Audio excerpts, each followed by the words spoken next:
آپ سب کے گھر میں میرا خیال کمپیوٹر گھر میں یا کسی جگہ پہ کمپیوٹر ایکسپوز تو ہوں گی یا نہیں ہے نا جی اسکول. اس میں آپ اس کو گوگل میں لکھ کے دیجیے گا how to create a song with computer. وہ آپ کو پورے سٹیپ بائی سٹیپ میں آپ کو بتا دے گا. اور ایک ویب سائٹ نہیں ہے, ایک سے زیادہ ویب سائٹس ہیں. تو جب یہ اتنی زیادہ کریٹیوٹی, جو سو کالڈ کریٹیوٹی تھی, کمپیوٹر وہ بھی کر رہا ہے, تو باقی رہ کیا گیا ہے. تو اگر 7 سال کے بعد جب آپ لوگ مارکیٹ میں آؤ گے, خیر سے 7 سال یا 8 سال کے بعد, آپ کے پاس کمپیوٹر والا ڈومین نہیں ہے, تو مجھے ایک لفظ کہنے کی اجازت دیں, اگر آپ کو برا لگے تو میں پہلے معذرت کر رہا ہوں, وہ یہ ہے کہ پھر آپ زیرو ہیں. پھر آپ کی کوئی مستقبل نہیں ہے. اور آپ کے ذہن میں اگر یہ ہے کہ آپ نے جاب بھی کرنی ہے, اور آپ کو کرنی چاہیے, آپ کو جاب کرنی چاہیے, آپ نے پڑھا ہے, یو شوڈ ڈو دیٹ. وہ 1 سال ہو, وہ 2 سال ہو, آپ کے گھر کے جو بھی حالات بنتے ہیں اس کے مطابق ہو, لیکن گھر میں نہیں بیٹھنا. آپ نے جاب آپ کو کرنی, اتنا جب پڑھا ہے. اگر آپ میٹرک کے بعد گھر میں بیٹھ جاتے ہیں جو آپ کو نہیں بیٹھنا چاہیے, پھر آپ کی مرضی ہے. لیکن آپ نے جب اتنا لیول تک پروفیشنل ایجوکیشن لی ہے, تو then you should do a job. تو اس جاب کو لینے کے لیے اگر آپ کے پاس کمپیوٹر نہیں ہے تو بڑی معذرت کے ساتھ آپ کا کوئی مستقبل نہیں ہے. تو MBBS yes it's a good domain. شاید 5 سال 7 سال کے اندر اس میں کچھ ایڈ کر دیں, وہ کمپیوٹر والا شاید کر دیں. یہ کنگ ایڈورڈ میں تو میں نے 1-2 دفعہ کلاسز کچھ لی ہیں کمپیوٹر کی, وہ کلاسز کرواتے ہیں. کسی زمانے میں وہاں پہ MBBS میں ایک کورس ہوتا تھا, اس کو کہتے تھے وائٹل اسٹیٹسٹکس کے حوالے سے. اب انہوں نے اس کورس کو چینج کر کے کمپیوٹر کا کورس ڈال دیا وہ. لیکن جو ڈاکٹرز ہیں جو MBBS کر رہے ہوتے ہیں, ان کے لیے وہ لیسٹ انٹرسٹڈ کورس ہوتا ہے اس وقت. وہ ہوتی ہے ایک میراتھن کلاس ہے, ایک ہی وقت میں 500 اسٹوڈنٹ ایک جگہ پہ بیٹھے ہوتے ہیں, اور وہ کلاس انسٹرکٹر مائک پہ اور بورڈ کے اوپر وہ کلاس ہو رہی ہوتی ہے. میں نے 2 مرتبہ کنڈکٹ کروائی ہے. تو وہ انہوں نے اس کا کیا, لیکن جو اسٹوڈنٹ ہیں وہ لیسٹ انٹرسٹڈ ہوتے ہیں اس میں. تو آپ کے زمانے میں اگر آپ کمپیوٹر سے لیسٹ انٹرسٹڈ ہے تو کوئی مستقبل نہیں ہے. تو اپنے آپ کو, اگر آپ نے MBBS ہو, بائیو انفارمیٹکس ہو, بائیو ٹیکنالوجی ہو, فارما ٹیکنالوجی ہو, یہ ٹیکنالوجی کا جو ورڈ ہے, کمپیوٹر کا جو ورڈ ہے, ہر اس جگہ کے ساتھ آپ کو جانا چاہیے, ایکسپلور کرنا چاہیے کہ آپ کی ڈومین اس میں کیا آتی ہے. اور اس ساری تگودو میں, ساری کشمکش میں آپ کو یہ نہیں بھولنا چاہیے کہ آپ کے اندر کی آواز کیا ہے. اندر کی آواز کی طرف جائیں تو پھر آپ برینڈ بنیں گے. ادروائز کبھی ویسے سنا ہے, کبھی اپنے آپ سے بات کی ہے آپ نے؟ اب ویسے آپ کی عمر چھوٹی ہے ابھی, آپ کو شاید میری بات مشکل سے سمجھ آئے. ہم سب کو حقوق العباد کا خیال رکھنا چاہیے نا, ہم سب نے یہی پڑھا ہے. کیا ہوتے ہیں حقوق العباد؟ کیا ہوتے ہیں؟ بندوں کے حقوق, ہے نا. 2 قسم کے چیزیں ہوتی ہیں. مجھے لگتا ہے سارے اسٹوڈنٹ تھک گئے, میں زیادہ وقت نہیں لوں گا, میکسیمم 2 یا 3 منٹ. مجھے آپ کے چہروں پہ تھکن نظر آ رہی ہے, میں آپ کو شاید بہت زیادہ بور کر رہا ہوں, اور نہیں کروں گا, بس 2 یا 3 منٹ اور. وہ یہ ہے کہ اللہ میاں ہم سے 2 چیزوں کے بارے میں پوچھتا ہے. ایک ہے عبادات اور ایک ہے معاملات. معاملات جو ہوتے ہیں وہ حقوق العباد میں آتے ہیں. یہاں تک کلیئر ہے؟ اچھا, کیا آپ اپنے آپ کو بندہ سمجھتے ہیں؟ تو اس کے بھی تو حقوق ہیں. آپ بھی تو بندہ ہے نا, آپ خود بھی تو بندہ ہے. جب اگر آپ خود بندے ہیں تو اس کے بھی تو حقوق ہیں. تو اگر آپ اس کے حقوق کو خیال نہیں رکھیں گے تو حقوق العباد میں تو مسئلہ آ جائے گا نا. تو میں صرف جو کہنے کا مطلب یہ ہے کہ یہ جو بندہ ہے جو آپ کے اندر ہے, آپ کی باڈی کے سٹرکچر کے اندر موجود ہے, اس کا بھی تو خیال رکھنا ہے نا آپ نے, اس کا بھی خیال رکھیں. ہم عام لوگ اور خاص طور پر جو بچیاں ہیں وہ بہت ساری چیزیں جو ہیں وہ سمجھوتے کر لیتی ہیں. مجھے سمجھوتے پہ ایک شعر یاد آ رہا ہے, اگر آپ کی اجازت ہو. ویسے ہمارے اسٹوڈنٹس کو شعر ذرا مشکل سے سمجھ آتے ہیں. وہ کہتے ہیں کہ آج بھی میرے حصے میں آئے گا سمجھوتا کوئی, آج بھی میرے حصے میں آئے گا سمجھوتا کوئی, آج بھی کوئی کہہ رہا تھا سمجھدار ہو تم. تو ہمیں یہی کہا جاتا ہے, انکلوڈنگ می, کہ تم بہت سمجھدار ہو، تمہیں تو سمجھ آ گئی ہے نا، لہٰذا ایسا نہ کرو یا ایسا کر لو. ایسی بہت ساری ڈائلاگز ہوتے ہیں نا ہمارے گھروں میں، اور انفارچونیٹلی ہماری بچیوں کے ساتھ یہ ڈائلاگ زیادہ ہوتے ہیں. وہ کہتے تم سمجھدار ہو، تم تو سمجھدار ہو، تم تو یہ کام نہ کرو. تو مجھے پتا ہے بہت سارے سمجھوتے ہوتے ہیں، کریں سمجھوتے، ٹھیک ہے، لیکن اس میں یہ والا جو بندہ ہے اندر، ہمارے اندر جو اللہ میاں نے ہمیں دیا ہے، اس کے حقوق کا بھی خیال رکھے. اگر نہیں رکھیں گے تو حقوق العباد تو پھر پوچھ تو ہوگی نا. ہو سکتا ہے کہ جب ہم سوتے ہوں تو ہماری آنکھیں اللہ میاں سے ہماری شکایت کرتی ہوں، پاسبل ہے نا. ہو سکتا ہے جب ہم سوتے ہوں تو ہمارے کان، ہماری ناک، ہمارے دانت اللہ میاں سے ہماری شکایت کرتے ہیں، ہماری انگلیاں اللہ میاں سے ہماری شکایت کرتے ہیں کہ دیکھو مجھے اس طرح یوز کیا ہے اس نے، دیکھو مجھے اس طرح یوز کیا. تو حقوق العباد کا خیال رکھیں گے تو کم از کم ان شکایتوں سے تو بچ جائیں گے. ٹھیک ہے. تو میں اس چیز کے ساتھ اپنی اس میں جو بھی میں لیکچر دے رہا تھا، بھاشن دے رہا تھا، یا جو بھی اس کو آپ سمجھ لیں، ویسے میں نے ڈسکشن کی ہے، میں نے صرف چند ایک باتیں آپ کو سمجھانے کی کوشش کی ہے. میں اس کو ذرا ریپ اپ کر دیتا ہوں. پہلے پوائنٹ جو میں نے آپ کے ساتھ ذکر کیا تھا وہ یہ کیا تھا کہ آپ جہاں پہ موجود ہیں آپ کے لیے وہی بہترین ہے. ٹھیک ہے. تو اس کے اوپر قرض کرنا یا اس انتظار میں رہنا کہ جب میں وہاں جاؤں گی یا جاؤں گا، جب میں کینیڈا پہنچوں گا، جب میں کہیں اور جاؤں گا تو پھر یہ ہوگا. چلیں چلتے چلتے ایک اور قصہ مجھے یاد آ گیا، قرآن کا ہی قصہ ہے، اگر آپ بور زیادہ نہیں ہیں.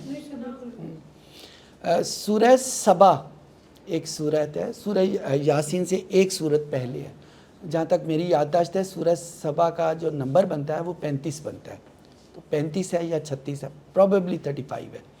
تو اس سورہ سبا میں 4 آیتوں میں ایک پوری قوم کا قصہ بتایا. اس کا نام نہیں بتایا گیا، ایک پوری قوم کا قصہ بتایا. اور اگر میری یادداشت ٹھیک ہے تو آیت نمبر 40، 41، 42 اور 43 ہے، جہاں تک مجھے یاد ہے سورہ سبا میں. وہ قصہ کیا ہے کہ ایک قوم کا ذکر کیا گیا کہ اس قوم میں بہت خوشحالی تھی. خوشحالی کیوں تھی کہ اس کے جو باغ ہیں، قرآن پاک میں باغ کا ذکر کیا گیا ہے، لیکن عربی زبان میں باغ اس جگہ کو کہتے ہیں جہاں سے ارننگ ہم کریں، اپنی معاش جو ہے، ہمارے جو کھانے پینے کا سامان ہے جس سے ہم اپنی پیسے کماتے ہیں، وہ اس کو باغ کہتے ہیں. تو اس کے جو باغ تھے اس شہر کے ارد، اس بستی کا ذکر ہے، تو بستی کے ارد گرد باغ تھے، یعنی ان کو دور نہیں جانا پڑتا تھا. ادھر جاتے تھے ادھر بھی باغ ہیں، ادھر جاتے ادھر بھی باغ ہیں، ادھر بھی، یعنی اس بستی کے ارد گرد ہی سارا کچھ تھا. دوسرا ذکر کیا کیا گیا کہ وہ بستی جو تھی وہ تجارتی رستے پہ تھی.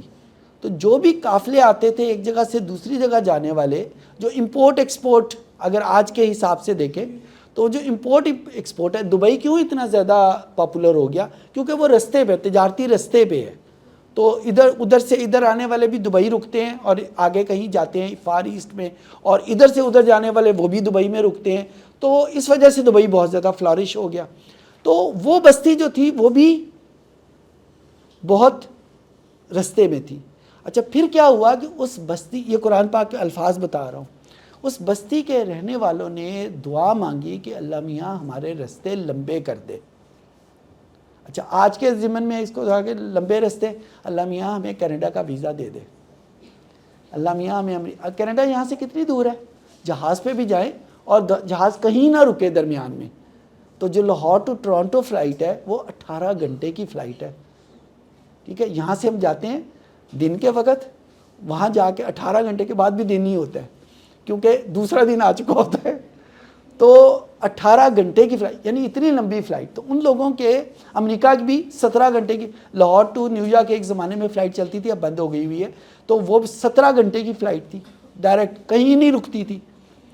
تو اگر رک جائے تو وہ مزید اس سے زیادہ لمبا ہو جائے گا. تو ان لوگوں نے دعا کرنی کیا شروع کی، یہ قرآن کے الفاظ ہے کہ اللہ میاں ہمارے رستے لمبے کر دے. اور پھر اللہ میاں نے بغیر اور کچھ کیے اس کہا، اس قرآن میں ہے کہ ہم نے اس بستی کو تباہ کر دیا. کس پہ تباہ کیا؟ اس دعا پہ کہ اللہ میاں ہمارے رستے. یہ آپ بھلے میری بات نہ مانیں، میں نے آپ کو حوالے پورے دیے ہیں. سورہ سبا آیت نمبر 40 یا اگر ایگزیکٹ 40 نہ ہو تو اس کے ارد گرد آپ کو مل جائے گی. 4 آیتوں میں اللہ میں نے پوری کہانی ان کی فلرشمنٹ کی بھی، یعنی ان کی گروتھ کی بھی، اور ان کی بیچاروں کی تباہی کی بھی. اس کا ایک سبق یہ بھی نکل سکتا ہے کہ شاید انہوں نے شکر نہ کیا ہو، لیکن جو اللہ نے ذکر کیا وہ یہ ذکر کیا کہ انہوں نے دعا کی، پھر انہوں نے دعا کی. مجھے عربی نہیں آتی، نہ میں حافظ ہوں انفارچونیٹلی، تو میں وہ دہرا نہیں سکتا آپ کو. تو انہوں نے دعا کی کہ اللہ میاں ہمارے رستے لمبے کر دو. رستے لمبے کرنے کا کیا مطلب ہوتا ہے کہ جو ہم 2 منٹ میں ادھر باغ میں پہنچ جاتے ہیں وہ 2 منٹ کی بجائے شاید 20 گھنٹے میں ہو. تو رستے مجھے یہی سمجھ آتا ہے رستے لمبے کرنے کا مطلب، کیونکہ عربی کا ٹرانسلیشن یہی آتی ہے. تو انہوں نے دعا کی کہ اللہ میاں ہمارے رستے. تو آپ پلیز یہ دعا نہ کیجئے گا کہ آپ کو کینیڈا کا ویزا مل جائے، آپ کے کسی کو کینیڈا کا ویزا مل جائے یا امریکہ کا ویزا مل جائے اور آپ یہاں سے نکل جائیں. اللہ میاں نے آپ کو یہاں پیدا کیا ہے، یہ بہترین ہے آپ کے لیے. اور اگر آپ کہتے ہیں کہ یہ بہترین نہیں ہے تو یہ آپ اللہ میاں ڈائریکٹ اللہ میاں کو چیلنج کر رہے ہیں کہ تیری جو تقویم ہے، تیری جو اسٹریٹجی ہے وہ غلط ہے، نعوذ باللہ. میں صحیح سوچ رہا ہوں. تو یہ تو اللہ میاں تو غلط نہیں ہو سکتے، میرا خیال ہم ہی غلط ہو سکتے ہیں، اللہ تعالیٰ غلط نہیں ہو سکتے. تو اس وجہ سے یہ میرا پہلا پوائنٹ تھا. دوسرا پوائنٹ میرا یہ تھا کہ سب کچھ آپ کے اپنے ہاتھ میں ہے. اللہ میاں بھی آپ سے یہی ڈیمانڈ کرتا ہے کہ جب آپ مصیبت میں ہو، جب آپ کچھ کرنا چاہو تو آپ کسی دوسرے کی طرف دیکھنے کی بجائے، IMF سے مانگنے کی بجائے. IMF جانتے ہیں؟ جی بچیاں جانتی ہیں؟ IMF ایک ایسا بینک ہے جس سے پاکستان کو جب قرضے کی ضرورت پڑتی ہے تو پاکستان مانگتا ہے. میں نے یہ مثال دی ہے صرف. تو کسی اور سے مانگنے کی بجائے آپ اپنے وسائل کو دیکھیں کہ آپ کے پاس کیا ہے. کیونکہ اللہ میاں نے ہمیشہ یہی کہا. پیغمبروں کو اگر یہی کہا ہے تو ہم تو بالکل مطلب پیغمبروں کے مقابلے میں تو ہم کچھ بھی نہیں ہیں. تو پیغمبروں کو اللہ میاں نے اگر یہ کہا ہے کہ بتا تیرے ہاتھ میں کیا ہے، تو اپنے ہاتھ میں، اپنے وسائل میں جو کچھ ہے اس پہ بلیو کرے. تیسرے نمبر پہ میں نے آپ کو بتایا تھا کہ جس طرح شاہ صاحب نے بھی کہا، اس چیز میں کوئی لمٹ نہیں ہے، اور اگر آپ لمٹ بنائیں گے تو اس میں غلطی آپ کی ہوگی، اللہ میاں کی کوئی غلطی نہیں. اللہ میاں نے آپ کو لمٹ لیس ریسورسز دی ہیں. یہاں پہ سوچیں، خواب دیکھیں. خواب دیکھنے کا میں نے ذکر نہیں کیا تھا، شاہ صاحب نے ذکر کیا تھا. بڑا اچھا ورڈ ہے خواب دیکھیں، کیونکہ خواب دیکھنے ہی سے بندے کو پتہ چلتا ہے کہ اب مجھے کیا کرنا چاہیے، ورنہ تو بندہ بیٹھا ہوتا ہے. تو کوشش کریں اس لمٹ کو توڑنے کی، جو اس خام خواہ کے نو گو ایریا کو توڑنے کی جو آپ کے ذہنوں میں کسی وجہ سے وہ بن گیا ہوا ہے. یہ تیسرا تھا. اور چوتھا پوائنٹ میرا جو تھا وہ یہ تھا کہ اپنے آپ کو برانڈ میں کنورٹ کریں. پروڈکٹ کی کوئی زندگی نہیں ہے، کوئی ویلیو نہیں ہے. تو اگر آپ نے ویلیو اپنی کریٹ کرنی ہے تو اپنے آپ کو. اور برانڈ کیسے بنیں گے اس کا کوئی ایک طریقہ نہیں ہے. یعنی کسی کتاب میں اگر آپ کو کوئی ایک طریقہ مل گیا ہے ضرور اس کو پڑھیں، لیکن صرف وہی طریقہ نہیں ہے. برانڈ بننے کے 20 اور طریقے ہیں. برانڈ صرف اس چیز کو کہتے ہیں کہ لوگ آپ کو ایک بندے کی بجائے آپ کے نام سے پہچانیں، کہ یہ کوئی پرابلم آئی ہے، کوئی ایشو سالو کرنا ہے، اس کو بلاؤ، وہ کر سکتا ہے یا وہ کر سکتی ہے. Then you are a brand. اور اگر یہ نہیں ہے تو پھر تو آپ جس طرح کسی شادی بیاہ میں جو دلہا اور دلہن ہوتا ہے نا، وہ برانڈ ہوتے ہیں. ساری ایکٹیویٹیز ان دلہا اور دلہن کی وجہ سے ہو رہی ہوتی ہیں. تو دلہن تو ماشاءاللہ آپ نے بننا ہی ہے، ماشاءاللہ اللہ میاں وہ وقت لے کے آئے. تو وہ تو دلہن آپ اپنی فزیکل لائف میں ہوں گی، آپ اپنی جو پریکٹیکل لائف ہے اس میں بھی دلہن بنیں تو مزہ تب ہے. دلہن کے نام پہ ہنسے ہیں لوگ، تو مجھے اس کا مطلب ہے کہ یہ ورڈ کچھ آپ کو پسند آیا. ہاں دلہن کے اچھے کپڑے ملتے ہیں، تو سب سے اچھے کپڑے، بلکہ اچھے کپڑے نہیں، سب سے اچھے کپڑے اس کو ملتے ہیں. بہنوں میں بھی جو دلہن ہوتی ہے اس کے کپڑے، اس کا خیال رکھو، باقی چھوڑ دو، اس کا خیال رکھو. اچھا جی، اور 5واں پوائنٹ میں نے یہ بتایا تھا کہ آپ کی پروفیشن میں کمپیوٹر ضرور شامل ہونا چاہیے، اور کمپیوٹر کی اگر آپ جتنی ڈیپتھ میں جائیں گے اس کے لیے میتھ کا ہونا بہت ضروری ہے. تو اگر میتھ نہیں ہے تو آپ کمپیوٹر، جس طرح موبائل ہے، موبائل فون کو جب ہم استعمال کرتے ہیں تو ہمیں میتھ نہ بھی آتا ہو تو ہم کمپیوٹر وہ اپنا موبائل فون استعمال کر سکتے ہیں. لیکن اگر ہم موبائل کو سیکھنا ہے کہ اس میں یہ چیز چینج کرنی ہے تو ہمیں اس کی پروگرامنگ کرنی پڑے گی. وہ پروگرامنگ کرنے کے لیے مجھے میتھ کی ضرورت پڑے گی. تو اگر آپ ان ڈیپتھ کرنا چاہتے ہیں، بائیو انفارمیٹکس ان ڈیپتھ کی فیلڈ ہے، تو اس میں بائیو ٹیکنالوجی ان ڈیپتھ کی فیلڈ ہے، تو اس کے لیے آپ کو میتھ کرنا پڑے گا. لیکن وہ آپ کی اپنی پرسنل چوائس کے اوپر ہے کہ بعض کو میتھ پسند ہوتا ہے، بعض کو میتھ پسند نہیں ہوتا. مجھے تو ایسا لگتا ہے کہ مجھے خواب میں بھی میتھ کرنا پڑے تو مجھے چیخے مار کے میں اٹھ پڑوں گا کہ ڈرانا خواب آ گیا. تو مجھے تو ایسا لگتا ہے، پتہ نہیں آپ لوگوں کا کیا حال ہے. میرے تو باقی سبجیکٹس میں میرے نمبر، حالانکہ پڑھا سارا میں نے میتھ ہے، اپنی پی ایچ ڈی تک میں نے میتھ پڑھا ہے، لیکن یہ مجھے اچھا نہیں لگتا میتھ. وہ میری مجبوری تھی جو میں پڑھتا گیا، لیکن یہ ہے کہ اب مجھے اچھا کبھی بھی نہیں لگا. تو آپ بھی کو یہ بتا بھی اس وجہ سے رہا ہوں کہ بھلے سے اچھا نہ لگے، پڑھنے میں کوئی حرج نہیں ہے، فائدہ مند چیز ہے. اوکے جی، یہ میری طرف سے تھا. اگر آپ کی طرف سے کوئی کویسچن ہو تو میں حاضر ہوں، ورنہ پھر ہم